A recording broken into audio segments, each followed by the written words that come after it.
movie we'll be reviewing is Mission Impossible, directed by Brian De Palma. Mission Impossible came out in 1996, during the time in which MTV was very influential in action films. Here in the scene, we see that the times between each cut begins to get shorter and shorter, which adds suspense to the scene.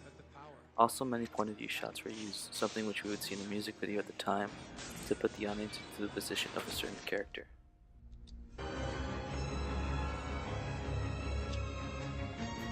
In the next scene, we see Ethan and Tom Cruise walk around this area, and we see Jon Voight's character killed, and Ethan looks at his watch for a visual of what's happening.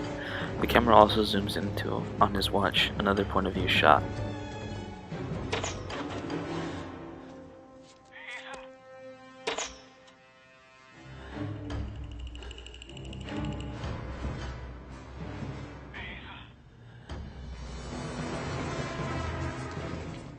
Next, as Ethan runs to his phone booth, he opens up one of the receiver ends of the phone, and the camera has a sort of tilted angle on him to add a bit of confusion and distort the views of the audience member until we switch back to normal here.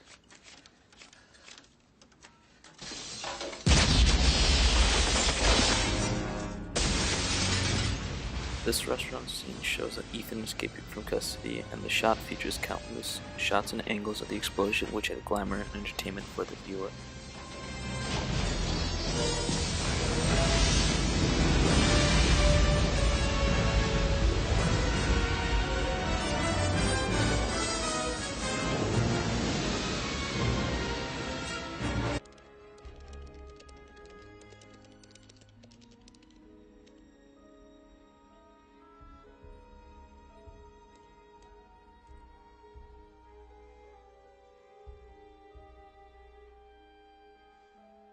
In this scene, Ethan begins to fall asleep and begins to hallucinate his old partner come into the room, blaming Ethan for what happened.